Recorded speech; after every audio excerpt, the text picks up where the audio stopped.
बेहाल जिन्दगी।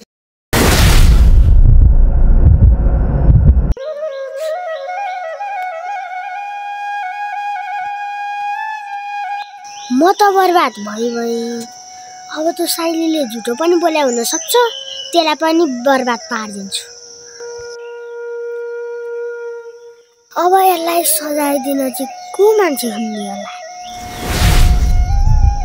ए बेहाललाई भन्नु पर्यो। आज जसरी भए पनि सिद्धाउनु। के भयो कान्छी, आज त भाज्दै हिँडिछौ त? किन बाजु नि? त्यो साइलीलाई अब जसरी भए पनि सिद्धाउनै पर्यो आज यो गाउँबाट। के सिद्धाउने कुरा गर्छ? अनि तिमीहरू त अमेरिका जाने कुरा गर्दै थियौ त? त्यही जाने कुरो भने साइलीले झुटो बोलाउनु हुन सक्छ, त्यसलाई आज चट्टै पार्दिनु हो। मेरो घर त्यत्रो गयो। के कुरा गर्छौ? घर गयो कसरी गयो? घर चाहिँ फेरि बेचेर गयो नि। यसले घर बेचौँ भनेर भनी साइलीले। अनि मलाई अनि त एउटा मान्छे आएको थिए, अनि उसले त घर बेच्ने मान्छे तपाईँहरूको घर बेच्ने हो भन्दै आएछ अरे। अनि उसले चाहिँ बेच्ने भनेर मेरो पनि बेचिदियो। अनि मेरो पैसा लगाएर अनि त्यो मान्छेलाई दियो क्या। साइलो रे उसको नाम। बेच्दी रे? आफ्नो घर अरूले बेच्दी भन्न पाइन्छ? अनि उसले चाहिँ कसरी बेच्दी? आफूले नगरिकन बेच्न मिल्दैन होइन? हुन त हो। हावा गफ लाउँछ नि यार यिनीहरू। मलाई के उल्लु बनाउनु खोज्छ सोझो देखेर? मेरो घर हिँड्नु तपाईँ। मेरो घर हिँड्न जानु। म कसैको घर जान्न। मेरो घर को बसी छ भन्ने तपाईँलाई अहिले थाहा छैन। जोसुकै बसोस्, के खाइन्छ मलाई? घर पनि बेचेर ल अमेरिका त गएनन्। अमेरिका चाहिँ घोल्ले लाने रहेछ यिनीहरूलाई। कसले लान्थ्यो? त्यो साइलो दलाल भन्ने क्या। त्यो दलाल कहाँबाट आएको धाक देखाउँदै थिए। म दाउरा बोकेर उता जान घरपट्टि जान दाउरा बोकेर आगो बाल्छु भने अनि साइलीले चाहिँ मेरो त आगो बाल्दिनु गए भनेर भने कि। अनि मलाई लास्टमा आएर त अनि यस्तो हो उसलाई त के गर्ने होला भनेर सोधेँ। तपाईँले केही मिलाउनुहुन्छ कि भनेर भने नि। म त केही मिलाउँदैन तिमीहरूको। मलाई यस्तो विषयमा केही खाइदो पनि छैन।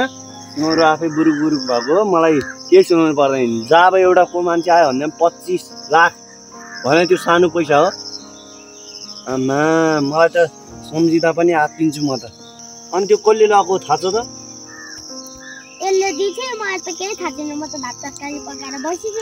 कस्तो बौला जस्तो कुरा गरेर कान्छी तिमीले। यो एउटा थाहा हुँदैन भने कसले लगाएको भन्ने। आफूले पैसा जानी भएपछि सानो पैसा हो त त्यो? के कुरा गरे तिमीले? भयो यार, मैले सोचेँ थिएँ म मात्र बौला जस्तो हुन्छ नि। यहाँ त हाम्रो गाउँ नै त्यस्तै रहेछ। अलिकति बुद्धि लाउनु पर्दैन? तपाईँलाई म 5000 दिन्छु। तपाईँ जसरी पनि त साइलीलाई सिद्धाउनु पर्यो। सिद्धाउनु पर्यो? के कुरा गर्छौ तिमी? के कुरा गर्नु नि? साइलीलाई सिद्धाउनु पर्यो भने के? अनि सिद्धाउनु चाहिँ किन पर्यो त्यसलाई? किन नि? अर्को पैसा खाइदिएर बाँकी छ। अब त्यसले सिम पनि बनाएको हुँदैन त्यसलाई। अब सिद्धाए पनि तिमीसँग पैसा चाहिँ कहाँ छ त? घर बेचे हाल्छु। पैसा कहाँ आउँछ त्यसलाई सिद्धाइदिने भने पनि मैले? पैसा? साइलीले दिन्छ नि मेरोमा। अनि साइलीलाई सिद्धाएपछि पैसा चाहिँ कहाँ आउँछ? तिमीले दिएनौ भने जसरी भए पनि दिम्ला क्या। दिम्ला? जसरी पनि दिने भए चाहिँ हो, नत्र म गर्दिनँ यस्तो काम। अहिले यहाँ 5000 नभए 10000 दिम्ला नि त। यहाँ अहिले धेरै पुलिस केसहरू चल्छ। गाह्रो छ मलाई पनि अहिले त। यस्तो गर्नु पनि हुन्न। अहिले यहाँ बिहासारहरू थाहा पायो भने मलाई सिधै गाउँ निकाला गरिदिन्छ। बिहासारलाई एक दिन घरमा बस्न पनि दिँदैन रहेछ। कस्तो घमण्डी सोध्दो रहेछ हामीलाई। एक दिन म बिहासारको घर गएँ कि। अनि बिहासारको घर गएपछि त त्यसले चाहिँ दाइ म एक दिन तपाईँको घरमा बस्छु नि भनेर हामी दुईजनाले गऱ्यौँ। अनि पढ्दैन भनेर भनेको। अनि म यता आएँ। ऊ चाहिँ कता गई थाहा छैन भने। अहिले कता चाहिँ थाहा छैन साइली त। जसरी भए पनि त्यसलाई चाहिँ सिद्धाउनै पर्यो। ल ठिक छ म सोच्छु सोचेर अब त्यो कान्छे हेर्छु अब तिमी चाहिँ पैसा ठिकार्दै गर नि फेरि ल हुन्छ पैसा केही गरी आएन भने तिमीलाई म सिधाइदिन्छु सबैभन्दा पहिला ल अहिले जान सक्छ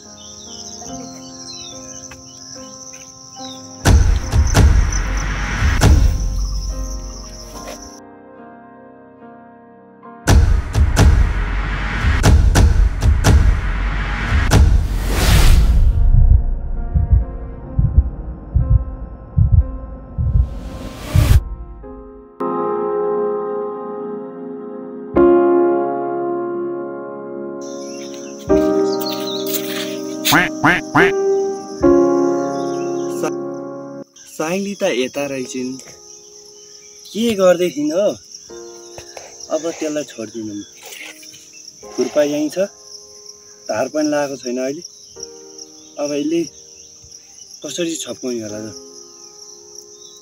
अब यसरी हानौँ कि यसरी अब जे हुन्छ हुन्छ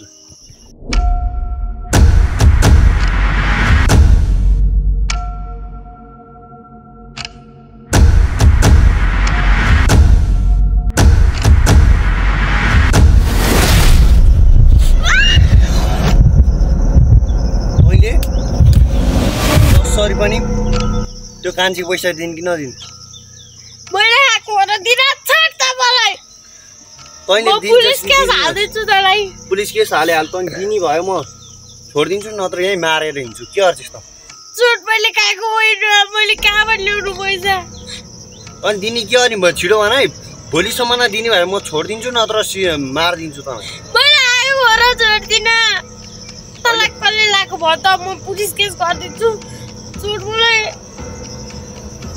फेरि पनि भन्दैछु कान्छीको पैसा तँ दिस् भने म छोडिदिन्छु चोटै मलाई चोट कान्छीको पैसा त्यहाँ भोलि नै दिस् भने दिस् नत्र मलाई थाहा होला नि के गर्छु त मैले दिन्छस् दिनुहोस् दिन्न मैले खाएको हो र दिनलाई अब त तँ मरिस् दिन्छु दिन्छु दिन्छस् नि दिन्छस् नि दिन्छु दिनुहोस् भने के गर्ने भोलि जे पनि गर्दा कुर्दा हुन्छ नि हुन्छ ल ठिक छ केही गरी तैँले भोलि दिनुहोस् भने मैले जानेछु तँलाई तैँले जसरी पनि त्यो कान्छीको पैसा भोलि दिन्छु भन्छस् दिनुहोस् भने हानिदिन्छु नि म पुलिसलाई भन्नु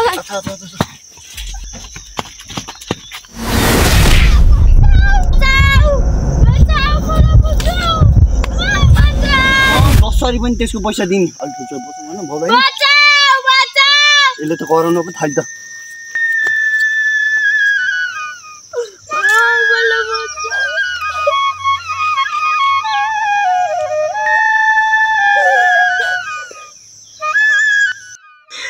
कान्छीले त बिहानलाई मलाई पो पार्न लागिरहेछ अब म त कान्छीलाई छोड्दिनँ मेरो पनि मान्छे छन् म पनि लगाइदिन्छु मलाई आज झन्डै मारेन त बिहानले मारे भए मैले यहाँ हुँदिनँ थियो होला भन्दा मैले कराइदिएँ भागो अब त कान्छीलाई म छोड्दिनँ मेरो पनि मान्छे लाएर त्यसलाई त्यस्तै गर्छु तडपाई मार्छु अझै त्यसलाई त म उसको पैसा मैले खाइदिएँ जतिकै मलाई मार्न लाउँछ त है अब मैले के यत्तिकै बसेर हुँदैन अब अति सर्नु अति चाहनु भने यही हो म अब आफ्ना मान्छेलाई भन्न गएँ म त्यसलाई सित्ताएर छोड्छु मेरो मान्छे लाएर पनि मलाई आज यस्तो गर्छ नि त्यसले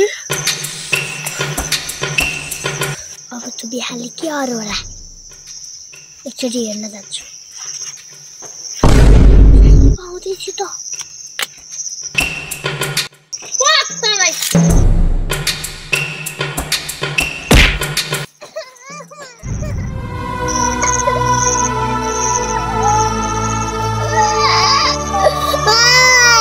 यो कान्छी त रुल्न थाली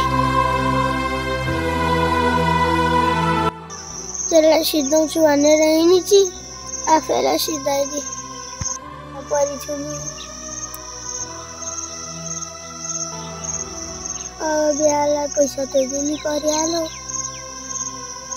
म बिहाले कुटेर त भागेको थियो यहाँबाट भएकै छ त्यसलाई बिहा लगाएपछि सुत्छु